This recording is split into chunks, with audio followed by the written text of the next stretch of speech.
Right when I get on, the phone rings in the background. Now, is that perfect timing or what? All right. So I'm going to, wow. Okay. I'm live too, so I can't, and like I can edit and cut it out. So I'm going to let me let this ring out, and then I'm going to tell you guys what I'm talking about today here. Oh, goodness gracious. If it doesn't ring forever. If it keeps ringing, I'm going to just start this live session over. Okay, it stopped. All right. All right. Hello. Welcome to another edition of That Ain't My Daddy. This is a place where I help people get out of debt. Well, first of all, my name is LJ Young, and I am a 100% debt free motivational speaker and personal finance educator. And so I help people get out of debt.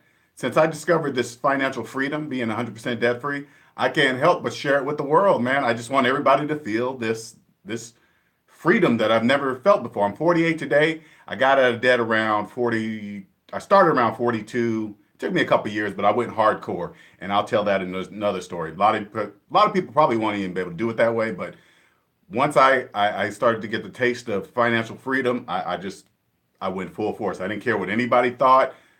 I didn't care anybody's opinions. I just knew this was the way. All right. So today is do you know how much debt you're in? Do you know the exact amount of debt you are in today? All right. Now, the way I'm gonna say this, I want you guys to understand that I'm not trying to make fun of you, say you're stupid for being in debt or you don't know about your money. I'm not saying any of that. Okay, I want you to understand. It sounds that way. It would sound that same way to me if I was still in debt. Okay, and it's not meant to. It's to. I'm going to show you guys in a way. Some of you guys will probably be kind of upset about it, but I'll give you an example of what it really is and what it sounds like on the other end towards the end of the video so you guys can get what I'm saying. And then you'll trust me, you'll believe me and laugh it off the same way I do. Okay. So I remember when I was deep in debt, and I took notes because I want to stay on bullet points here since I'm on live. I remember when being deep in debt and somebody asking me a question. I remember somebody asked me a couple times, but I probably didn't pay attention. They said, "Hey man, Linnell, how much debt are you in?" And I would go, "I don't know." Like it was nothing. Whatever. Everybody's in debt. You know, I would say things like that. Whatever. Everybody got debt. Everybody got bills and debt. No. Not, listen to the wording when people say certain things. When somebody says, "Hey, everybody has debt," right? They're saying that word everybody means they're saying everybody in the world, which is not true. That's not true. Just everybody in my world at that time had debt in car payments, in credit card payments. Just everybody in my world, not everybody in the world, because I'm here to testify. I'm 100% debt free, and it's not everybody. All right. So I want you guys to feel. Damn, what's the best way to say this? I'm trying to put this freedom into words. Okay. When somebody asks you how much debt you're in, and you say, "Hey, whatever, I don't know," and you say, "I don't know," like it's nothing, right? I want you to understand what that really says in the real personal financial world. That meant, when I said that, that meant that I was in financial trouble. I was deep in debt and I had not a clue of how to get out. So I just accepted being in debt. That's exactly, and I was telling the world that I didn't manage my money well, because I made good money. I made six figures, right? But I didn't manage it well, all right? And so I'm going to give you an example of what it is. And when I say what it is, because I'm just going by math, all right? Math will never lie. Always remember this formula: debt plus savings equals how much money you have to buy whatever you're thinking to buy, okay? Debt plus savings equal how much money you have to buy whatever you're trying to buy, all right? I'm looking down at my notes. All right. Not knowing how much debt you're in is huge. It is huge. It's the first sign that you may be in financial trouble if you don't know that number. All right. And if you were like me and somebody was to ask you how much debt you're in and you say, whatever, I don't know. I don't know. You can't take it with you. You say these sayings, right? Oh, you can't take it with you. Might as well live it up now or what, I used to say those same things. All right. So this is when you say, "I don't know." This is what it really means, okay, in the financial world. Now, what if you got your check, right? And your check was short a couple $100, and you go up to your boss and say, "Hey, boss, why is my check short a couple $100?" What if he turned to you and said, "I don't know." would you accept that? Literally, if your check was short, and you say, "Hey, man, what's up with my money? Where's it at?" He goes, "I don't know." You wouldn't accept that. You wouldn't accept that at all. Then why would you accept saying you have not a clue of how much debt you're in? That is totally unacceptable. Don't succumb to that, because that is a pressure. Let me describe the pressure real quick, and I'm gonna do consecutive videos here, so I'm gonna try not to go into my next one. But debt, if you feel like, here, let me give you an example of the pressure. If you feel like you need a job to pay these bills, that's debt. If you out of work for a month and you start to panic, that's the pressure of debt. When you have no debt, you owe nobody, you have no pressure of anything.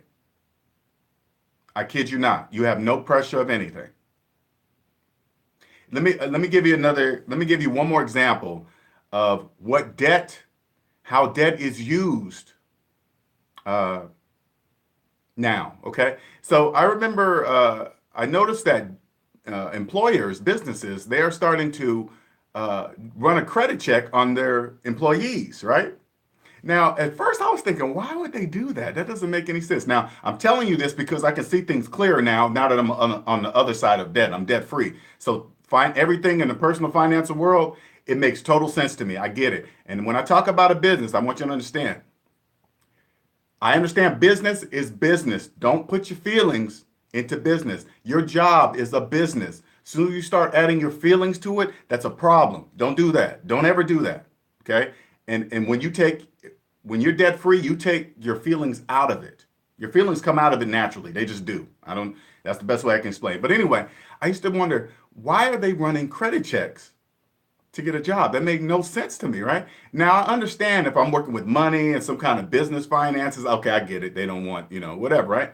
But if you're not in a financial role, why are they running your credit, right? So this is this is my presumption. Okay, this is what I can see. All right. A credit check will tell a business if you need this job or you just want this job. That's what it does. If you're good at what you do, but you got a stack of debt and you get this job, the business knows you need this job. You don't just want it. So now, I'm not saying every job, I'm just telling you what I see. I don't even know if it's true. I'm just telling you what I see. Why? Because it makes financial sense. It's a smart business move on the business part. Smart. Now they know they can get if you're the person in debt, they can get a little more out of you at a cheaper rate. Why? Because you're going to take whatever they give you. Why? Because you need it. You need that job. So you're going to accept certain things that maybe other people wouldn't accept. Hey, being called on your day off. Maybe the boss comes in with an attitude and takes it out on you and you don't say anything. You're like, ooh, let me just stay away from the boss. If you didn't have debt, you wouldn't accept that. You'd be like, hey, don't talk to me like that. Else I'm leaving. You keep talking to me like that, I'm going to leave. Don't do that again. I mean, you wouldn't say it like that, but you say it more professional. You would just say it. So if they hire you and you just want the job, right, and you just get it, I mean, and it's a plus to the business too, because if you want that job, that means you're going to do a good job for them. But they also know they're going to pay you what you're worth.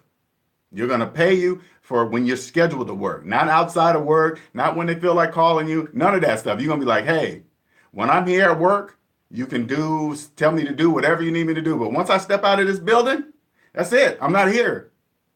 Now, if you want something outside of the building, we can discuss some salary increase for that time. But my time is not given away for free because I can't get any more. You can't get any more time. You can't even get any more.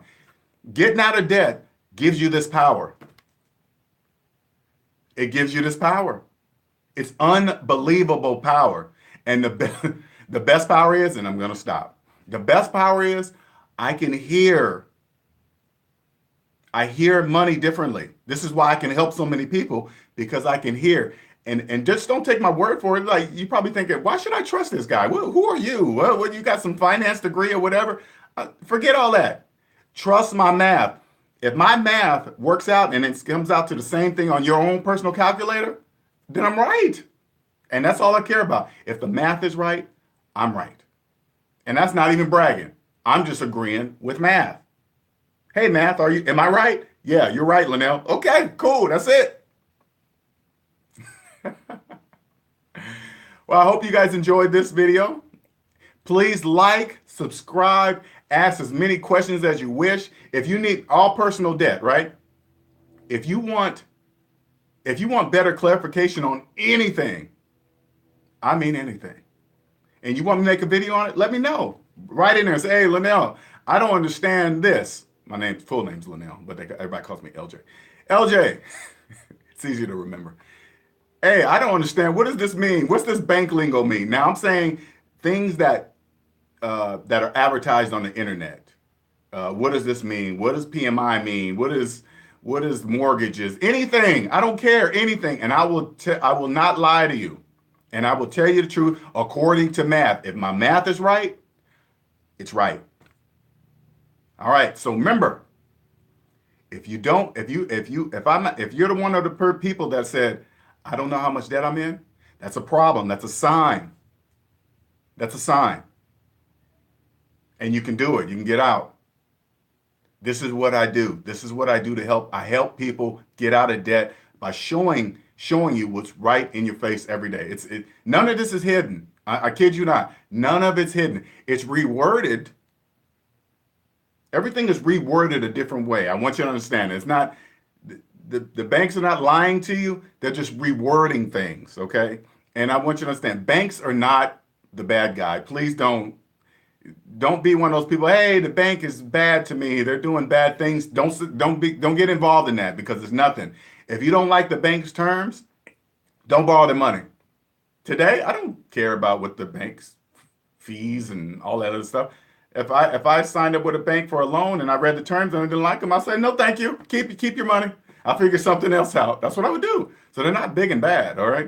Just don't get off that train, whatever. All right, you guys have a good one. All right, and this is a wonderful Wednesday. I'm from Seattle, by the way. Again, like, subscribe, ask as many questions. If you like me, if you don't like me, if you want to explain something, let me know. All right, you guys have a good one. Bye-bye.